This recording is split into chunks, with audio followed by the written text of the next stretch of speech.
1, 2, 3, 4. ¿Qué tal? ¿Cómo están? Muy buenos días, buenas tardes o buenas noches. Siguiendo el protocolo de Miguel, bienvenidos a Chelas y Politics. Tenemos un programa muy interesante, partimos con todo, con algo que desgraciadamente hemos estado viviendo en el día a día. Voy a hacer una pausa. Beto, no te recargues en la mesa, porfa, porque se mueve la cámara. Y entonces está temblando. Personas siempre dicen, Ok, voy a volver a empezar. Televisa, Chapultepec. ¿Y aplaudimos otra vez? No, ya no, ya está sincronizado. Sí, ya no se quita él. Buenos días, buenas tardes o buenas noches, dependiendo de en dónde y a qué hora nos estén viendo. Bienvenidos a un programa más de Chelas y Politics. El día de hoy tenemos un tema interesante y que desgraciadamente se ha vuelto parte de la vida cotidiana en muchos de los sectores de nuestro país, porque hoy hablaremos de corrupción. Tenemos una invitada de lujo. Bienvenida. Marcela López Serna. Gracias. Marcela López muchas Serna, gracias. muchísimas gracias por acompañarnos. Ayúdanos, Bien, por yo favor. voy a leer su semblanza rápidamente. Marcela, que nos va a hablar hoy de corrupción, es maestra en Derecho por la UNAM y doctora en Derecho por la Universidad de Guanajuato. Realizó una estancia de investigación en la universidad, no sé pronunciar esto. A ver, pronúncialo tú. La Marcela. Université d'Orléans. Ok, esa. Te voy a leer en español. Université de Orleans, Francia. Ha participado y coordinado foros de investigación jurídica nacionales e internacionales. Es especialista en Derecho de Familia, Género, Ética y Anticorrupción y ha sido docente en diversas universidades del estado de Aguascalientes, en la Ciudad de México, en Jalisco, Colima y Michoacán. Cuenta con múltiples publicaciones como autora y coordinadora de libros, capítulos de libros y artículos académicos en revistas indexadas, como en... ¿Cómo se llamaba el mío? Ahorita nos acordamos. Presidenta del Comité Coordinador del Sistema Estatal Anticorrupción y del Comité de Participación Ciudadana de Aguascalientes por el periodo 2026-2027. Bienvenida, Marcela. Muchas gracias. En el Nessun Dorma. Nessun Dorma. Sí. Ese era, de pronto se me fue. Sí. Pero sí, más se hizo varias colaboraciones ahí en ese suplemento que hacíamos desde el INE, desde el Consejo Distrital 2, y era una delicia leer tus artículos y siempre temas muy bien tratados, muy bien fundamentados y muy bien analizados. Muchas gracias, Miguel. Bienvenida. Pues es que al final todo se va mezclando, ¿no? El tema del combate a la corrupción, la cuestión democrática, las elecciones, siempre son como este derecho llave a partir del cual podemos inhibir muchos actos de corrupción. Entonces andamos aquí, andamos allá, pero pues los temas siempre tienen convergencia. Muchas Claro gracias que por la sí. invitación. Al contrario, muchas gracias por acompañarnos. Y bueno, normalmente estamos acostumbrados a hablar de la corrupción y siempre decimos el funcionario público, el gobierno, el policía, la gente que presta servicios gubernamentales en relación con los ciudadanos. Pero en esta ocasión quisimos enfocarnos más en qué es lo que pasa en el sector empresarial, qué tan afectado se ve con la corrupción. A ver, es que yo creo que es importante primero definir en sí el fenómeno de la corrupción. El Banco Mundial dice que corrupción es esta cooptación de lo público en beneficio de lo privado. Y entonces por eso se nos vienen a la cabeza los funcionarios públicos, porque decimos, ellos son los que analizan y los que manejan los recursos públicos. Entonces si hay una afectación a los mismos, pues son ellos precisamente los que tendrían que estar haciendo esas afectaciones. Pero fíjate que a partir de 2015, cuando hubo la reforma constitucional que da vida al Sistema Nacional Anticorrupción, una de los principales adendos que se le hace tiene que ver con considerar al ciudadano también como parte del fenómeno de la corrupción. Sí. No lo sabía, qué buen paso. Así es. De hecho, esto trajo como consecuencia incluso la modificación en la Ley de Responsabilidades Administrativas, que antes era nada más para los servidores públicos. Pero hoy en día, de hecho, las plataformas digitales del Sistema Nacional Anticorrupción y las del estatal tienen un apartado incluso para poder tener pues esta interconexión de todos las empresas, de todos los prestadores de servicios particulares que les sirven al Estado para poder tenerlos vinculados, ¿no? El tema de Odebrecht no hubiera pasado si hubiésemos tenido esta base de datos de que ya lo habían hecho en otro lado. Entonces, parte de esta intención es sí, tener vigilados a las empresas también, a aquellas personas que ya fueron perniciosamente afectadoras de lo público en detrimento de los particulares y en detrimento de toda la comunidad, para que ya no sean contratadas. Estas inhabilitaciones que se hacen a las empresas, pues hoy es mucho más fácil poderles seguir el rastro en aras de que también tengan las sanciones que son correspondientes de inhabilitación, pero también en materia de responsabilidades, hasta con los temas que se consideran graves y que recaen en la materia penal, ¿no? El resarcir el daño, pero incluso pues también sanciones privativas de libertad. Ok. ¿Equiparable a un cohecho? Sí, pero no es el único. No sé, claro, hay muchos otros dentro de los cuales las empresas pueden ser parte, porque al final pues este acto de corrupción tiene dos lados. Es el que insta para tener la mordida, pero también el que la acepta. Entonces, en ese mismo término pues tenemos que sancionar a los dos y poderles dar seguimiento. Incluso si se trata de personas morales, porque en gran parte de estas ocasiones pues van a ser empresas, que son muchas personas privadas constituyendo esa empresa. Entonces la sanción pues sería para la empresa y con las corresponsabilidades que pudieran derivarse. ¿Cuándo dices que hubo esta modificación?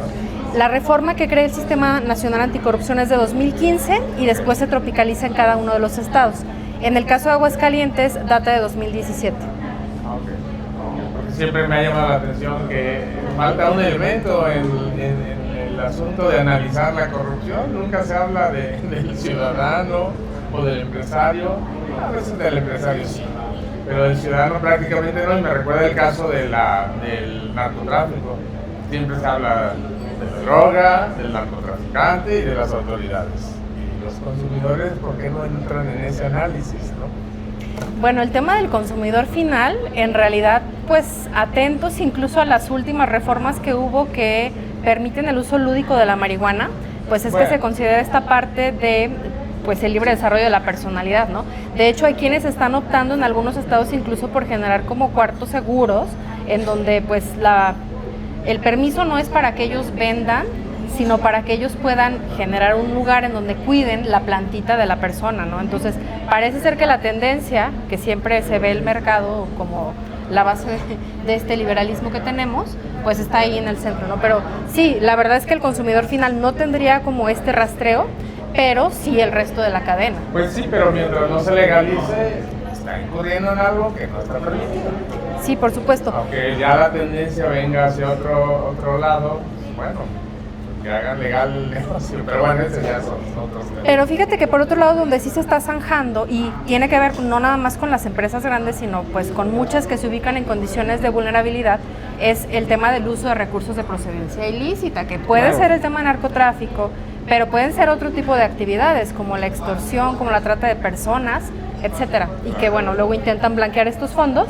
Por eso la verdad es que estas actividades vulnerables, como pueden ser los notarios, que se dedican a hacer las traslaciones de dominio, o ustedes, los corredores públicos, o los que venden coches, o los que venden joyería, o incluso arte, tú que tienes aquí tu galería, Miguel, pues también son actividades que son vulnerables y que tienen que tener una serie de tamizajes para inhibir y para que ustedes como particulares para identificar al usuario y hay ciertos límites, ciertos parámetros en donde tienen que acreditar el origen de los recursos, quién es el beneficiario controlador, tanto por la parte de prevención de lavado de dinero, incluso ya también por la parte fiscal, ¿no? Y bueno, y todo esto, desde mi perspectiva, gira en torno a la corrupción, pero hay algo que yo he analizado desde hace algún tiempo y me gustaría compartirlo contigo, a ver cuál es tu punto de vista. Entonces, hablamos de corrupción como cuando lo público tiene una malversación, está mal enfocado en beneficio de alguien y en perjuicio de la sociedad. Está involucrado el particular y, por supuesto, el servidor público o un ente gubernamental. Pero también hay figuras similares que sabemos que son cuestiones que no son correctas y que podrían ser equiparables a un acto de corrupción en donde no se involucra el Estado. Ejemplo, el jefe de compras de una empresa con el que llega un proveedor y le dice, oye, asígname a mí este contrato que te voy a dar un porcentaje por fuera, a ti en lo personal. ¿No? A ver, estoy consciente que no es cohecho, ¿no? Pero a fin de cuentas es algo que sabemos que va a afectar patrimonialmente de manera indirecta a la empresa sin que haya un detrimento en su patrimonio tangible, pero sí es probable que vaya a haber un perjuicio, porque esa cantidad que le están pagando al proveedor, pues realmente se la debe de haber ahorrado porque el jefe de compras no tendría por qué recibir esa diferencia. No sé si me doy a entender. Sí, por supuesto. Y eso, a ver, desde la perspectiva social, muchos lo consideramos como un acto de corrupción, ese ejemplo, ¿no? Y no está tipificado.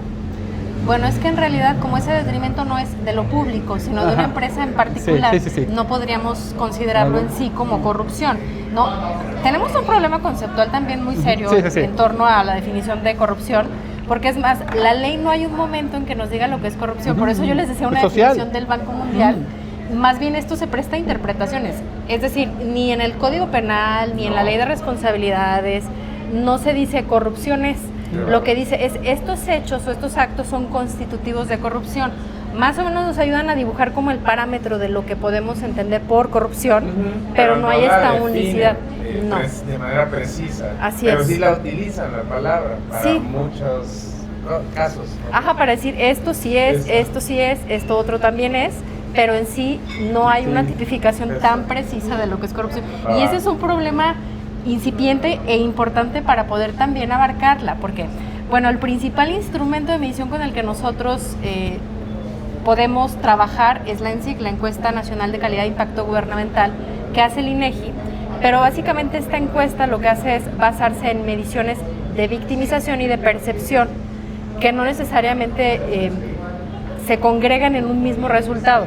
La percepción que la comunidad tiene respecto de qué tan corruptos somos o de qué tan corrupta es una institución en específico no necesariamente coincide con la cantidad de victimización que se puede advertir de esa misma encuesta, del otro indicador, ¿no? De pronto pensamos que somos más corruptos de lo que probablemente la victimización nos ayuda a pensar que somos, ¿no? Y esto pues refleja también como un contexto cultural que se retroalimenta y que al final pues también merma la confianza en las instituciones. Y esto como consecuencia pues también trae otros índices de impunidad, etcétera, ¿no? Así que sí, la verdad es que es bien complejo desde la parte de definición, pero luego si nos vamos a estos contextos que además ni siquiera son lo público, pues es todavía más difícil poder decir si sí es o no, pero lo que sí podemos hablar es de que no es ético. Así, claro, sabemos que no es ético, penalmente no está tipificado, es decir, ni la conducta está prevista y mucho menos hay sanción. Pero socialmente se considera que no es algo correcto. O sea, eso porque están dando un... La otra es que, por ejemplo, el amigo de cuentas por pagar, oye, ponme a mí primero, ¿no? Pum. O incluso el que te asignen un contrato, ya sea de manera pública o privada, sin que vayan a haber moches de por medio, ¿no? Se asigna el contrato por mera amistad a precios normales, precios de mercado, y consideramos normalmente o socialmente que no es correcto, ¿no? Y puede que haya o no un detrimento, un perjuicio, una afectación patrimonial al Estado, o puede que no, ¿no? Y entonces diferenciar eso y que lo que queremos, en mi caso, es que nos ayudes a que a nosotros y la gente que nos está viendo podamos decir esto sí es y esto no es, en general con lo que está pasando, ¿no? Cuando hay una afectación patrimonial al Estado, ahí definitivamente sí hay, ¿no? Por supuesto, porque eso es parte de la definición, ¿no? Esa cooptación, que tendría que ver hasta con cosas muy simples, como poner la cubeta fuera del frente de mi casa, que es un espacio público, que tendría que ser para uso de cualquiera, pero que estoy cooptando exclusivamente para que sea mi familia quien la pueda utilizar, ¿no? Desde eso simple hasta los escándalos millonarios de Segalmex y cualquier otro que tenemos registrado en la historia reciente de nuestro país, pues todo eso podría ser considerado. Pero fíjate que a propósito de lo que señalabas de las empresas, a ver, Alliance for Integrity de la Agencia de Cooperación Alemana, algo que está haciendo de manera como muy frecuente, como muy consistente dentro de las empresas, tiene que ver con esta concientización del compliance, de los manuales de cumplimiento hacia el interior, en aras de visibilizar que lo ético redunda en cuestiones económicas, en ahorros que son importantes para las empresas, pero por supuesto también esto redunda en ahorros para el Estado, en el que tú tengas como muy estandarizados tus procesos y la verificación de esto. Porque todos esos ahorros que iba a hacer con toda la corrupción que iba a eliminar. Perdón por la interrupción. Pues de eso sí no tenemos resultados tangibles. No hay, pero sigue viviendo el sistema. ¿Del ahorro o de la corrupción? De la corrupción, es que eso es otro problema también. Claro, ¿no? No, la cuestión de los números. de pronto me dijo Miguel, pues vamos a platicar de los costes que tiene la corrupción para las empresas. A ver, podemos especular en cantidades. Hay algunas asociaciones como Transparencia Internacional que se atreven como a hacer alguna especulación en torno a lo que equipara en materia de Producto Interno Bruto, y sabemos que es multimillonaria probablemente el coste de la corrupción, pero en realidad no tenemos un número preciso, porque pues justamente la concentración de cómo ocurre el fenómeno de la corrupción es en redes, y lo que alcanzamos a ver probablemente es la punta del iceberg. No tenemos conciencia real de en cuánto constituyen números. Entonces tampoco para las empresas, ni para nosotros como ciudadanía. Ese es un problema muy importante. De hecho, y muchas veces se hacen procesos en las empresas, se hacen ciertos procesos para poder tratar de evitar ese tipo de prácticas, tienen un manual de identidad para poder deslindar responsabilidades, sobre todo en materia penal, decir, ok, la empresa no trabaja de esa manera, fueron ciertos funcionarios los que llevaron a cabo esos actos, que es normalmente lo que se hace ahora en la parte de cumplimiento normativo, y aún así, hay veces, no sé si hacer todos esos procesos sea más caro que la parte que están ahí, ¿no? Obteniendo o perdiendo en el caso de la empresa por seguir operando. No lo sabes porque es muy difícil de acreditar las cantidades, ¿no? Entonces, otra de esas paradojas que nos plantea esta situación posmoderna, como es la corrupción. O sea, en realidad nos atreveríamos a desaparecer, por ejemplo, que ha sido un dilema de todo el tiempo desde que se creó el sistema anticorrupción. ¿Sirve el sistema anticorrupción o nos está costando más dinero tener vivo el sistema anticorrupción que lo que está combatiendo y que los resultados que nos está entregando? Yo creo que la respuesta tendría que ser, en todo caso, nos animamos a desarticular estos esfuerzos que ya se tienen, que hasta ahorita han generado la posibilidad de tener en una plataforma, entre otras cosas, las declaraciones patrimoniales, de probables conflictos de intereses y fiscales de los funcionarios, pero también su modificación, porque eso ya nos da la posibilidad de saber si hubo un incremento o no lo hubo respecto de los saberes patrimoniales, y no de las cabezas, de todos los funcionarios públicos, porque ese sí fue un rasero que desde la persona que te recibe en la entrada de la oficina que quieras, hasta la cabeza, todo el mundo tiene que hacer declaración inicial, de cierre y las de modificaciones.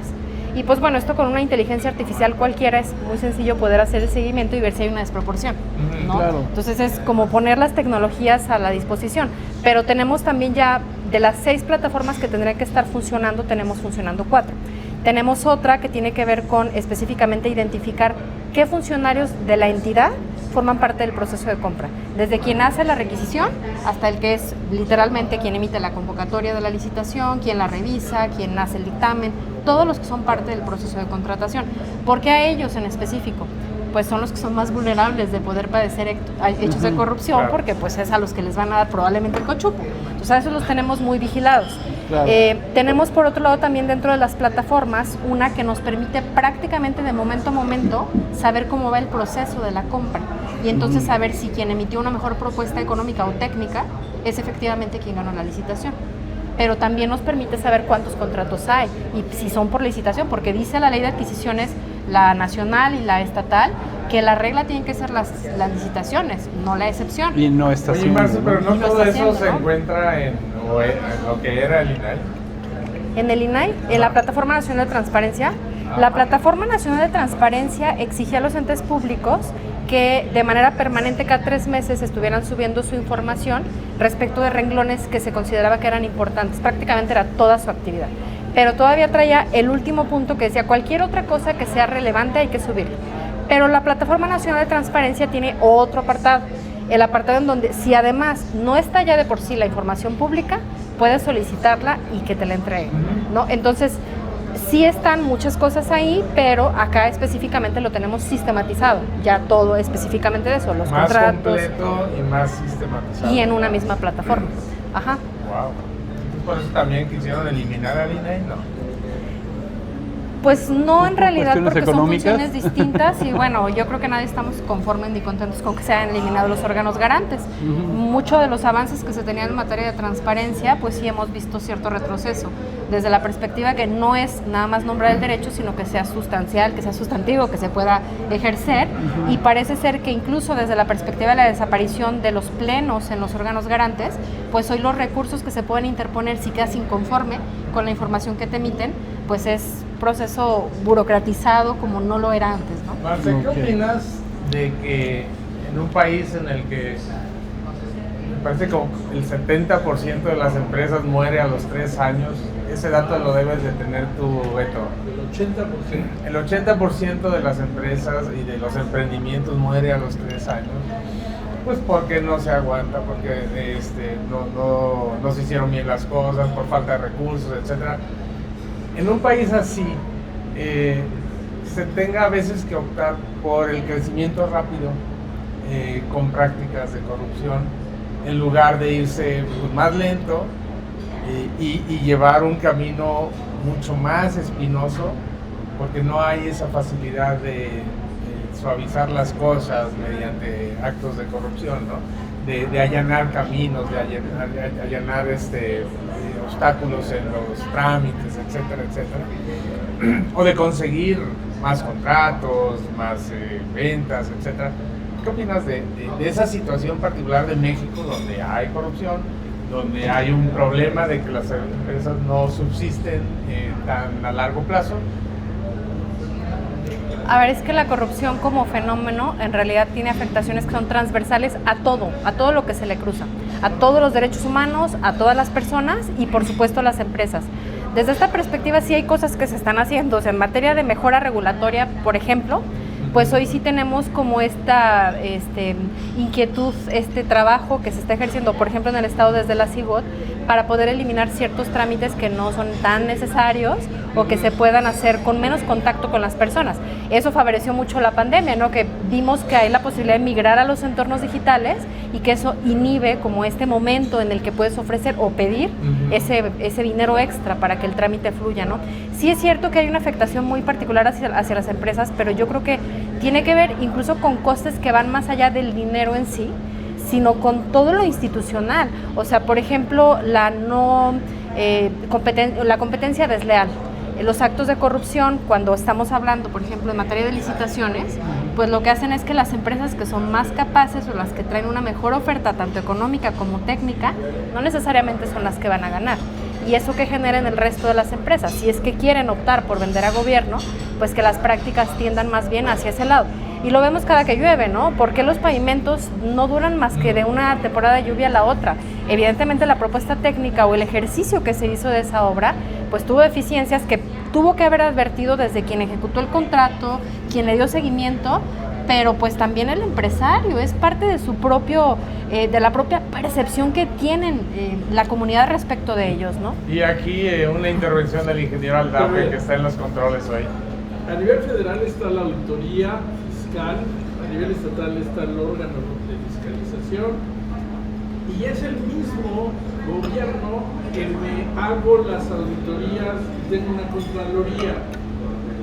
¿Cómo voy a ser yo confiable? ¿Cómo voy a poder yo hacia afuera decir soy confiable si la percepción es me está costando más, no solo en monto monetario, sino como decía Saúl, la calidad del material, la resistencia que va a tener la obra, y a final de cuentas es un perjuicio económico para la empresa, puede ser, más un perjuicio para la sociedad que está padeciendo esa situación. El Comité Ciudadano podría estar en condiciones de auditar a los propios organismos del gobierno que se supone deberían ser los garantes de la transparencia y buena ejecución de esas concursos, de toda esa parte. El Comité de Participación Ciudadana, en términos de la ley del sistema anticorrupción, no tiene las posibilidades ni de generar auditorías, ni de que se hagan denuncias ahí, ni de que nosotros hagamos sanciones o implementemos procesos para responsabilidades. Pero lo que sí podemos hacer es todo el tema de vinculación y de prevención. ¿Qué hemos hecho a propósito de lo que señala? Bueno, la realidad es que el Comité de Participación Ciudadana, lo que sí tenemos durante los últimos 2 o 3 años como una práctica consistente es cualquier hecho que presuntivamente sea consistente en materia de corrupción, nosotros damos vista a los entes encargados para que nos contesten qué están haciendo respecto del seguimiento de esto. Y eso ha pasado desde temas de policías que han sido captados recibiendo dinero, hasta cuestiones de reglamentos que se ha advertido en lugares en los que ocurrían pues por ejemplo recientemente este tema de trata de menores o cualquier otro caso que nosotros evidenciamos que probablemente haya algún tema de corrupción, giramos el oficio tanto a Fiscalía especializada en el combate a la corrupción como a los órganos internos de control, pues para saber que ya iniciaron con el trámite y que a ellos sí les toca en términos de ley y que nos contesten para estar en seguridad de que sí está avanzando. Por otro lado, tenemos también la posibilidad, pero esto desde el comité coordinador, para poder hacer exhortos, como en su momento ocurrió respecto del de la Caja Negra del Congreso del Estado. Se emitió un exhorto para decirles, investiguen, lo estamos viendo, sabemos que hay algo, investiguen y denos cuenta, ¿no? Entonces sí se pueden hacer algunas cosas, pero no en los términos que nos dice porque la ley no lo permite. Sí. Ok, y a la hora del resultado, ¿no? O sea, todo esto se me figura similar a un ombudsman que hace ciertas recomendaciones, da seguimiento. Obviamente, pues no todo lo que ustedes hagan exhibe a la autoridad, pero, digo, socialmente, pero no es vinculante, obviamente. ¿Y qué tal ha sido la respuesta de la autoridad? Fíjate que esa es otra figura, pero qué bueno que lo mencionas, porque también la ley dispone que tenemos la posibilidad de emitir cada año recomendaciones no vinculantes. Esas recomendaciones no vinculantes se proponen desde la Comisión Ejecutiva y luego se aprueban en el Comité Coordinador. El Comité Coordinador del Sistema Estatal Anticorrupción está compuesto pues por los que ya nos dijo el maestro Beto, o sea, está el Contralor, está el órgano superior de fiscalización, la Fiscalía Especializada en el Combate a la Corrupción, el Tribunal de Disciplina como representante del Poder Judicial y también el Tribunal de Justicia Administrativa, los órganos internos de control de todos los municipios, nosotros como CPC. Proponemos ahí las recomendaciones no vinculantes y fíjate, para serte muy sincera, la mayoría son aceptadas, salvo quien sí nos tiene de que le tenemos que recordar cada año y que reinciden en incumplir, el Congreso del Estado. Son los más incumplidores, nos deben muchas cosas, pero muchas de estas tiene que ver como con falta de atención. O sea, por decirles algo, hay algunas que tienen que ver con el Código de Procedimientos Civiles, pero el Código de Procedimientos Civiles ya no se puede reformar a este momento. Si nos hubieran contestado cuando sí se podía y lo hubieran hecho, o cuando ya no se podía contestarnos, ya no podemos, porque el próximo año, en abril, entra en vigor el Código Nacional de Procedimientos Civiles y Familiares. Entonces están amarrados en cuanto a poder modificarlo, pero sí podrían contestarnos. Cosas que luego son fáciles y tampoco las hacen. Por eso tienen esta alta incidencia en incumplimiento de las recomendaciones no vinculantes. Pero muchas, la verdad es que sí son aprobadas. Por decirte, del Comité de Participación Ciudadana, pues porque a nosotros nos toca hacer como esa voz del ciudadano dentro del sistema. Tenemos dos que están implementándose ahorita, yo estoy súper contenta porque me tocó proponerlas. La primera es para que todos los entes públicos que reciben dinero para temas pro igualdad, es decir, en materia de género, para que también haya igualdad de las mujeres, pues que no se quede con que lo recibieron y lo ejecutaron como les dio la gana, sino que se hagan auditorías al desempeño para ver que efectivamente hubo un movimiento en algún indicador que nos haga ver que pues su aplicación no cayó en regalarles flores el 8 de marzo o en hacerles desayuno el 10 de mayo, sino en cosas que sí sean sustanciales y que sirvan, ¿no? Y traemos otra que tiene que ver con presupuestos participativos.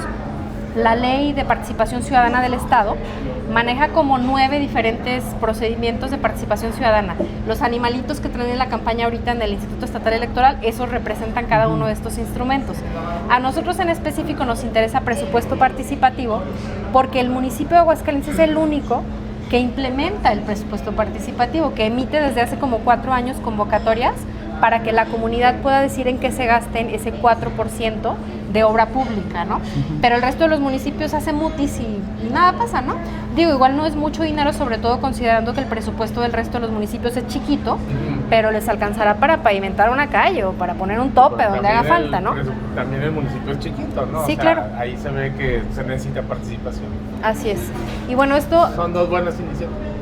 En adendo de que, pues sí, beneficia a comunidades en específico, pues tiene la intención de que la comunidad se integre en esta participación, que migremos a modelos más participativos, en donde se haga, pues evidente también sus actos de corrupción, se hagan las denuncias, ¿no?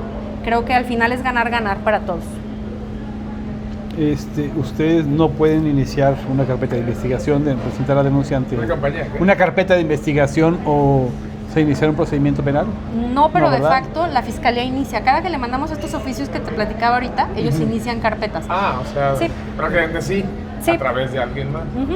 Hubo un tema bien particular justo a propósito de la cuestión de la caja negra que les comentaba hace un momento. Se inició desde el CPC la denuncia, Pero cuando llegaron a amparo, en el amparo el juez federal dijo, reconocemos la personalidad jurídica de estos ciudadanos para que sean parte del proceso. Fueron dos, ¿verdad? Como denunciantes, que fueron dos. Dos ciudadanos. Fue Paco Aguirre y no recuerdo quién es la otra persona Paco que estaba. Sí, que en paz descanse. bueno, sí, ellos promovieron esto y sí les reconocieron en primera instancia la personalidad para que pudieran pues seguir coadyuvando con pruebas y revisar la carpeta y ver el expediente, ¿no? Pero con posterioridad esto se revirtió y se dijo, no, a ver, la ciudadanía no es parte, quien tiene el detrimento directo es el Estado, y entonces ya no hay como este reconocimiento de que el ciudadano pueda ser pues parte de estos procesos como víctima, cuando sabemos que sí lo somos todos, ¿no? Claro. Qué Ok, bárbaro. muy bien. Oye, Pues, ¿y qué podemos proponer a la gente que nos ve? ¿Cómo pueden participar para combatir la corrupción? Pues yo creo que desde las acciones chiquitas, quiero aquí irme en dos sentidos. En primera instancia, pues me parece que el público que ustedes tienen es un público de mucha élite que tiene la posibilidad de participar activamente. La participación ciudadana tiene diferentes maneras de ejercerse, desde la participación ciudadana informal, como el Facebook, como replicar, como hacer visibles estos videos de policías corruptos o lo que sea. Y eso también sirve, porque de ahí nosotros generamos estos oficios y porque sí se les da seguimiento. Pero también hay otros modos de participar de manera más formal, como ejerciendo estas denuncias. La Fiscalía especializada en el combate a la corrupción de Aguascalientes, desde la gestión anterior con la maestra Gema, ha implementado una campaña abierta en la que participamos nosotros en las escuelas para poder decirles pues que está la puerta abierta a la Fiscalía, que vayan a hacer las denuncias, y significativamente sí se pudo ver que hubo un incremento de la participación ciudadana en denuncias, pues de las familias, incluso de muchachos que nos tocó luego cosas peculiares. A mí en particular recuerdo en el bachillerato del deporte que sí se acercaron a estudiantes como a preguntarme cosas que ocurrían en su bachillerato y de si se podía hacer la denuncia. Entonces, el que sepan que efectivamente los actos pueden ser constitutivos de hechos de corrupción y que se pueda hacer la denuncia es importante. Pero siempre hay que reconocer pues que hay un elitismo particular en esto. Por eso les digo, para su público esto es muy idóneo. Pero hablar de que la participación ciudadana pudiera ser universal me parece un poco difícil de concebirlo, porque hay quien tiene que salir a ganarse el pan todas las horas y que no podemos exigirle que vaya a una marcha o a lo mejor que ejercite este tipo de medios formales de denuncia. O que se esté toda una mañana en fiscalía para presentar la denuncia, Claro, ¿no? Por supuesto. Pero entonces sí les toca a los que tienen estas posibilidades pues de mayor elitismo social y educativo. Pero bueno, entonces no habrá alguna propuesta de solución para integrar estas participaciones que no hay porque hay algunas personas que no tienen esos medios y esa disposición de tiempo, etcétera. Pues mira, desde el Comité de Participación Ciudadana, especialmente durante esta gestión, para nosotros es importante de entrada descentralizar toda la cuestión del combate a la corrupción. De pronto pensamos que solo es Aguascalientes y solo es la parte norte y la parte poniente, y la verdad es que no. El estado donde tiene de hecho mayores falencias ocasionadas por las cuestiones de corrupción son con las comunidades más vulnerables, con el oriente de la ciudad y con los municipios. Entonces nosotros estamos intentando salir con todos los municipios, ir a las universidades, a todas, sobre todo a las que son menos grandes, a donde hay pues personas que probablemente tengan menos esta posibilidad de venir a hacer una denuncia, para que nosotros les escuchemos y podamos darle seguimiento desde con nosotros, ¿no? Claro, alguien que vive en Villas de Nuestra Señora de la Asunción, llegar a López Mateos a Fiscalía, pues, hombre, es perder, sin coche, es perder hora y media, 2 horas en el trayecto, más lo que se le tome estar en Fiscalía y regresar a su casa, es todo un día, entonces sería un día sin trabajar, ¿no? Y el fin de semana lo que quiere es estar con la familia, ¿no? Oye, ¿cuáles son las conductas más recurrentes? Bueno, nada más una aclaración. La Fiscalía Especializada en el Combate a la Corrupción ¿Dónde no está? está allá. ¿Dónde está ahí? Está en Juan de Montoro, donde Ah, está ok, sí. el Ya les queda Tribunal más cerca. Electoral. Está igual, está en el centro. Sí, un poco más allá del Tribunal Electoral y muy cerca de la Casa de Refugio Reyes. Ok, así como a 2 puertas, Ajá. ahí es donde está. Ok. ¿Cuáles son las conductas más recurrentes? A ver, es que volvemos al quid del problema que tenemos de conceptuación, de la medición y esto, ¿no? ¿Cuáles son las más detectadas? Pues las más detectadas, y de lo que seguramente vamos a encontrar más experientes en el Tribunal de Justicia Administrativa, pues tienen que ver luego con la cuestión de la declaración patrimonial. O sea, significativamente son muchas, pero lo que tú preguntabas, ¿realmente constituyen un acto de corrupción? ¿O ahí vamos a jalar el hilo negro de dónde quedaron los dineros? Probablemente no, pero sí son las más fáciles de detectar y por eso en número son de las que hay más De las que hay más. procedimientos. Sí, un funcionario o funcionaria que gana 80, 100 mil pesos al mes y tiene bolsas de 250 mil pesos, ¿no? Dices, es difícil de concebir, ¿no? De entender cómo es eso, pero bueno. Ok, pues el tiempo nos está comiendo. ¿Con qué quieres terminar? ¿Qué mensaje quieres darle a las personas que nos ven? Pues yo creo que es bien importante no nada más conceptuar el tema de la corrupción, sino también apropiarnos de las consecuencias que trae per se. Porque esta afectación que decimos a lo público, como que lo vemos lejano, como si nosotros no estuviéramos implicados en ello, y a veces hasta se antoja que la corrupción es algo que puede generar apología. Recordarán ustedes a Layín, ¿no? Sí robé, pero robé tantito y vuelvan a votar, ¿no? Y lo volvieron a votar efectivamente, ¿no? Entonces, yo creo que la idea de pensar que ese poquito que se robó, te lo robó a ti, que eso poquito o mucho, que en realidad es mucho que se está yendo de las arcas del Estado, es el tope. No sé si recuerdan que hace un par de meses hubo una persona en el centro que murió desnucada por un bache que había en la calle. O sea, es pensar en ese bache que te afecta y que se lleva una vida, y es pensar en que pues hay obras públicas que no están acabadas, y en la línea 2 del metro, y en todos los escándalos de corrupción que cobran vidas, ¿no? Que son esos niños a los que no les pusieron quimioterapia sino agua, con César Duarte, con esas cosas son. Es pensar en eso, en la implicación, en el impacto que trae directamente a mi persona, pero sobre todo a los más vulnerables. ¿Qué piensas, ahorita que dices de Layín, qué piensas de Peña Nieto? Y en algo que dijo que pues, a la larga parece que resulta cierto, que la corrupción es parte de nuestra cultura. No, yo discurro de Peña Nieto. Creo que si así fuera, pues entonces no tendría sentido ni que estemos hablando de esto, ni que existe el sistema, ni que haya sanciones, ni nada de nada. Yo coincido más con la postura que tiene, en todo caso, o que tuvo Robert Giuliani durante su gobierno, esta cero tolerancia. idea, sí, cero idea de las tolerancia en ventanas. Nueva York. Sí, por supuesto, si empezamos cooptando desde lo chiquito, definitivamente no nos va a permitir que lleguemos a lo grande. Entonces yo creo que tendría que ser así. Muy bien. Pues, ingeniero, otra pregunta, algo que nos quiera manifestar desde el sector empresarial. El asunto de... Si quieres, a ver, vamos a hacer una pausa rápida. Ajá. En la cajita del micrófono, atrás de mi termo, ahí. Si quieres, saca el micrófono y que no te lo pongas, ábrela. Saca el micrófono y ahí habla. Ok, Perfecto. ahora sí, continuamos con la Ahora pregunta sí, del ingeniero Aldape. Y todo sí se oye Y bien. el que tiene que subir más el No, está bien, volumen es que ese es con Miguel. el teléfono. Nada más ok. no te recargues porque Bueno. estamos moviéndonos todos. Ahora sí. Así como transparencia son cuestiones de percepción, así también lo que es el decir que Aguascalientes está en uno de los 10 mejores lugares donde no hay corrupción. Mientras sea meramente percepción, pues no quiere decir que realmente se estén ejerciendo las funciones de los órganos que deberían de actuar para evitar el desperdicio de recursos públicos. Me parece muy bien que empiecen con el recurso que va al género. Está bueno. Pero hay una cantidad enorme también de recursos que de repente se dice que son para el desarrollo de las empresas. Y no hay ninguna medición. Hoy dimos chorrocientos millones de pesos a este número de empresas. ¿Y cuál fue el beneficio? Que a veces, perdón, esos recursos con tasas muy bajas se van a especulación nada más. En lugar de a creación de empleos. Y se devuelve, a lo mejor se paga el recurso porque era un crédito. Pongamos. Pero solamente especularon con él. Pero Ese es un caso. hay una cantidad importante de recursos que se asignan en el presupuesto de egresos de cada una de estas instituciones, como pueden ser desarrollo económico o la entidad de financiamiento, que no hay ningún seguimiento. No sabemos si realmente hay una rentabilidad económica, social y hasta dónde poder mantener esos programas.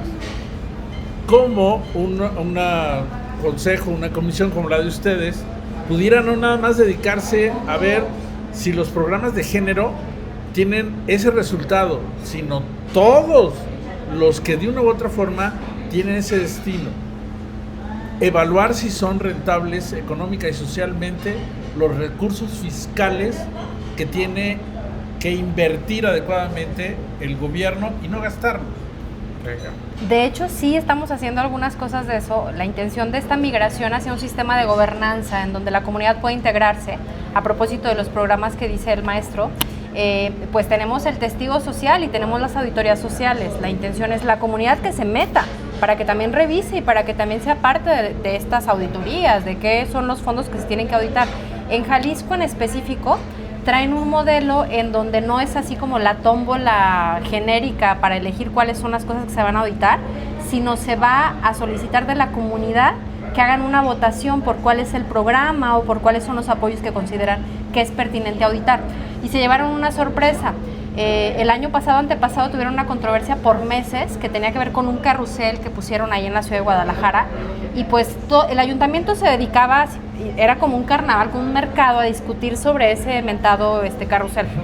A la comunidad no le interesó, no salió votado ese carrusel, salieron votadas cosas que les afectaban más en su vida cotidiana. Entonces yo creo que la idea de tener estas auditorías sociales, pero que sean los grupos específicamente vinculados quienes se interesen para que señalen, pues es parte de la intención. Estamos trabajando como un primer acercamiento para que esto pueda ser factible con el Ayuntamiento de San Francisco de los Romo, porque se acaba de constituir allá una universidad, tiene un año, la UNITI, Universidad Intercultural para la Igualdad, y tenemos convenio de colaboración con la universidad. La intención es como estructurar desde con los estudiantes que por proyectos ellos puedan auditar programas o recursos aplicados en el municipio de San Pancho, y de ahí poder migrar a que se haga en otros entornos. Pero si nos invitan a Coparmex, sí, jalan para poder hacerlo juntos, estaría padrísimo. Sería una buena. Pues, con muchísimo gusto. Disculpen por que les hice lo mismo que siempre me hacen, que hago el cierre y entonces lanzan otras preguntas. Hoy lo hice yo. Una disculpa, Marce, porque ya habías dado tu mensaje final. Y entonces cerramos el programa. Muchísimas gracias por acompañarnos. Espero que vuelvas a estar con nosotros en una ocasión o dos o muchísimas veces más. Y a ustedes muchísimas gracias por vernos en la mañana, en la tarde o en la noche. Y recuerden, estamos a punto de empezar la temporada de chiles en nogada. Por favor, Miguel, cuéntanos. Mediados de junio empezamos con lo que nos dio el premio Saturnino a Mejor Cocina Mexicana en Aguascalientes. Chiles en nogada, en su mejor expresión aquí en la región. Nosotros no empezamos la temporada en septiembre, la empezamos mucho antes, así que ya vayan preparándose para disfrutar ese delicioso platillo aquí en Casa Miguel.